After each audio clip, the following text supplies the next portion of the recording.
Kyle Larson dominates but makes a massive mistake, giving Christopher Bell an opportunity to win the race and punch his ticket to the championship 4. Let's talk about a wild race in Miami.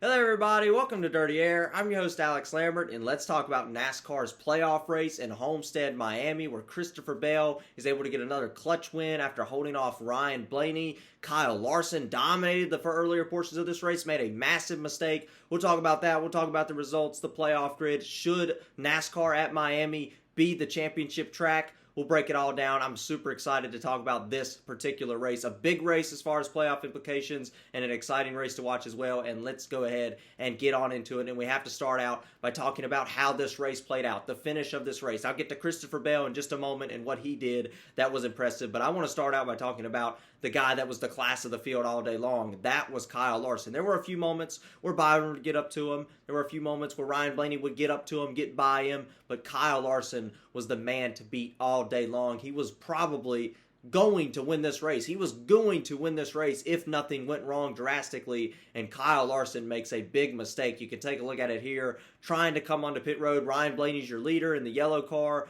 Kyle Larson in the blue car coming down pit road.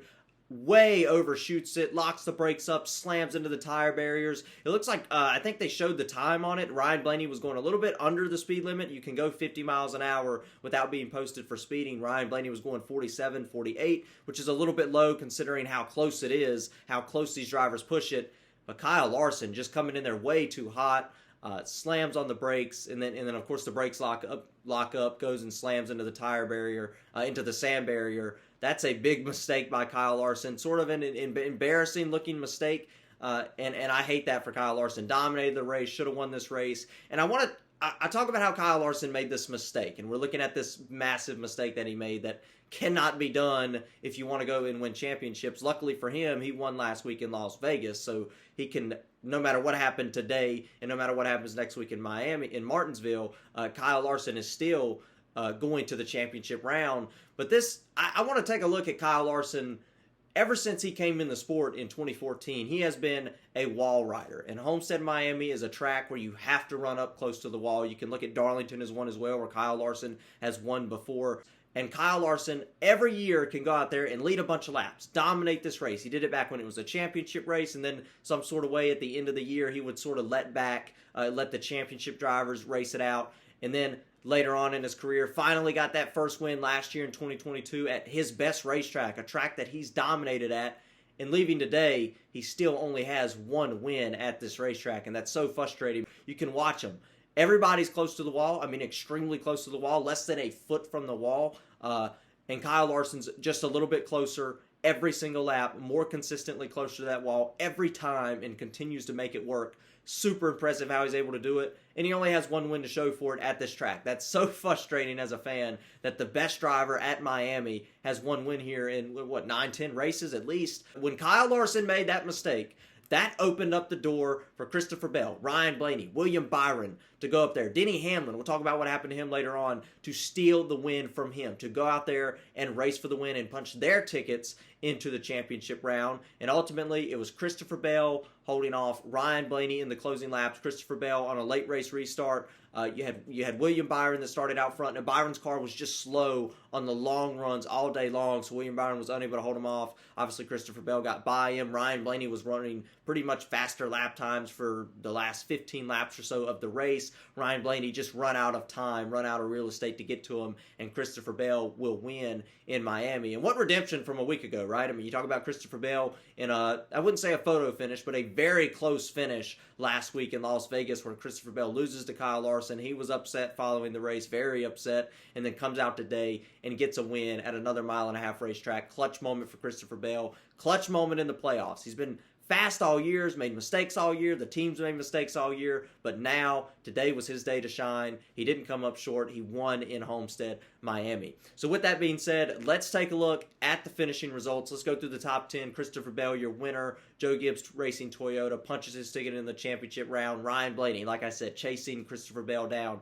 just didn't have enough at the end of the day. Ryan Blaney led a majority of this race, led a few laps, got by Larson a couple of times, and unfortunately for him, finishes in the second position following that restart. Blaney was kind of the guy that was better on long runs, so the short run speed really wasn't a help for him. Tyler Reddick, another driver that was flying at the end of this race, right there behind Ryan Blaney, maybe 10, 15, 20 more laps. Both of those guys could have got by Christopher Bell. That would have been fun to watch, but it is a 400-mile race, so Christopher Bell did take home the win. William Byron, once again, had the short run speed, was running up front at the end of the race, but just did not have the long run speed at all. His car continued to fall off so much on the long runs. William Byron, a fourth-place finish, but once again, it puts him in a good points position, and we'll talk a little bit more about the point situation in just a moment. AJ Allmendinger, shout out to AJ for finishing in the top 5 on an oval. We talk about how good he is on road courses, how he's kind of struggled at the beginning of this year at road courses and ovals, and then comes out and gets a top 5. Has consistently gotten better in that 16 car all season long. So excited to see him in the top 5 at Miami. Bubba Wallace finishes in the 6th position, started on the front row, fell back a little bit, run inside the top 10 most of the day, and in 6th place was about where he should have finished. Ty Gibbs finishing in the 7th position, solid top 10 day for the rookie. Joey Logano in the top 8. Decent run for him, was up front, actually was running 3rd at one point in this race. That's the most speed we've seen out of Joey Logano at a non-super speedway race this season. Joey Logano trying to find some more speed. They've been a little bit quicker since they've been eliminated from the playoffs as far as getting results. So maybe they found a little something to gain some speed at these racetracks. Eric Almirola, solid top 10 day, 9th place finish. Austin Dillon, another one of those drivers. He was running outside the top 10 for a majority of the day. It was 15th, 16th, 17th all day long. Found a way to sneak up into the top 10 in the closing laps of the race. So exciting for him as well. So the big news, we're going to pull up the playoff grid now, and we got to talk about this. This is huge. You have Kyle Larson, obviously, with his win a week ago in Las Vegas. You have Christopher Bell getting the win today. Both of those drivers punching their ticket into the championship round. No matter what, they are going to Phoenix with a shot to win a championship, and they have an advantage, a very visible advantage that we've seen over the last 3 years or so, even longer than that. There's plenty of evidence that when you have a week to prepare or 2 weeks to prepare for Kyle Larson, you have an advantage going into the championship round. I want to put that out there for the driver of the number 5 car and the number 20 car, Christopher Bell. William Byron, 30 points above. Like I said, got some stage points today, finished 4th today. He's been so consistent all season long. He's going to have to win the championship in Phoenix, and he's going to have to run well next week in Martinsville, but he's got a really good cushion. Just finish at Martinsville. William Byron's won at Martinsville before, back in 2022 in the spring. I am very confident that William Byron will complete the race at Martinsville unless something wildly insane goes wrong, and he will make it to the championship round. That leaves one spot open. Ryan Blaney, 10 points above right now, and I know what you're thinking.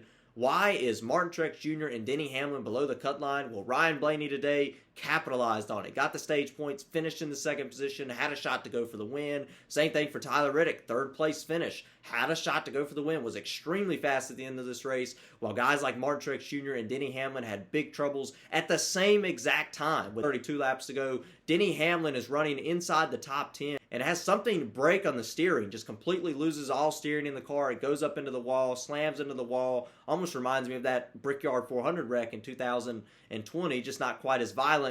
Super unfortunate for Denny Hamlin, who was having a decent day, and that is insane, because that puts Denny Hamlin 17 points below the cut line, which is a tough cushion, a tough hole to dig out of. I think if you're Denny Hamlin, you have to chase stage points, and you have to maybe even try to chase for the win, depending on where you're at the last stage in Martinsville.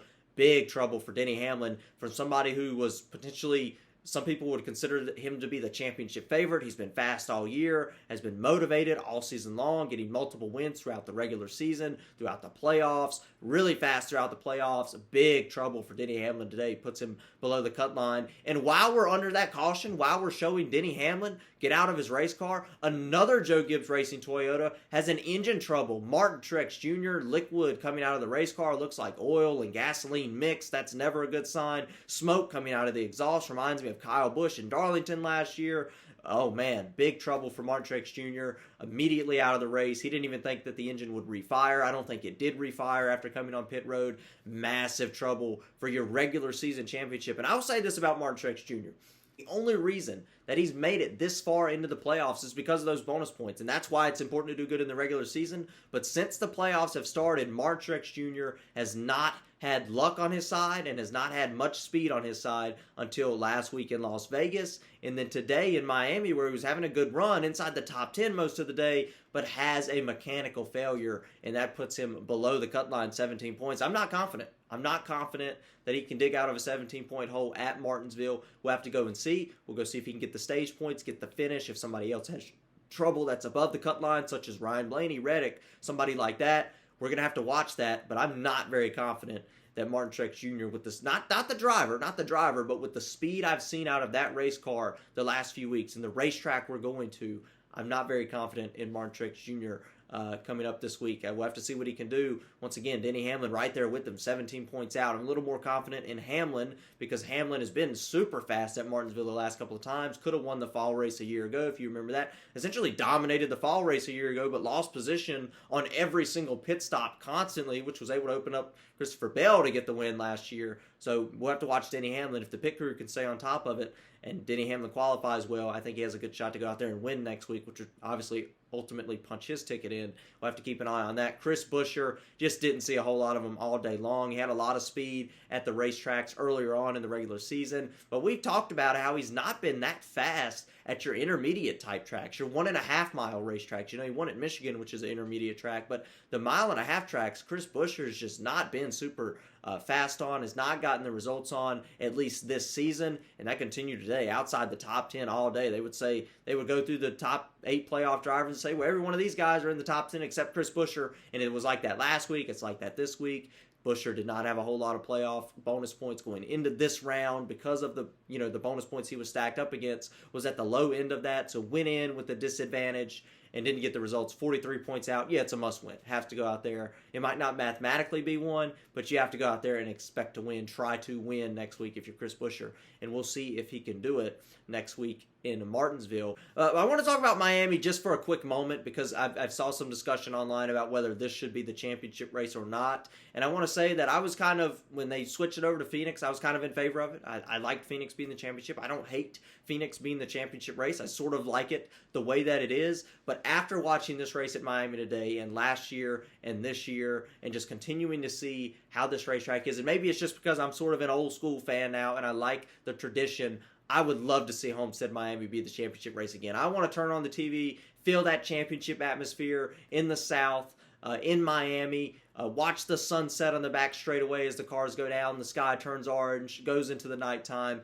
That was so awesome. That is amazing. And the racing here is incredible. And I think it shows a lot of driver talent. There's driver talent at Phoenix too, but I think with these race cars, Miami would put on the best show and show the best driver talent. I would love to see Homestead Miami in the championship again. Let me know what you guys think. Do you think this should be the championship race or not? But that's it. That's all there's to talk about. We go to the paperclip next week at Martinsville. That should be fun. Obviously, I'll do a race review immediately following that race as well. And of course, like and subscribe if you like the video. Please share the video. And if you do, I do appreciate it. And of course, about Kyle Busch finishing 18th today, let's get rowdy.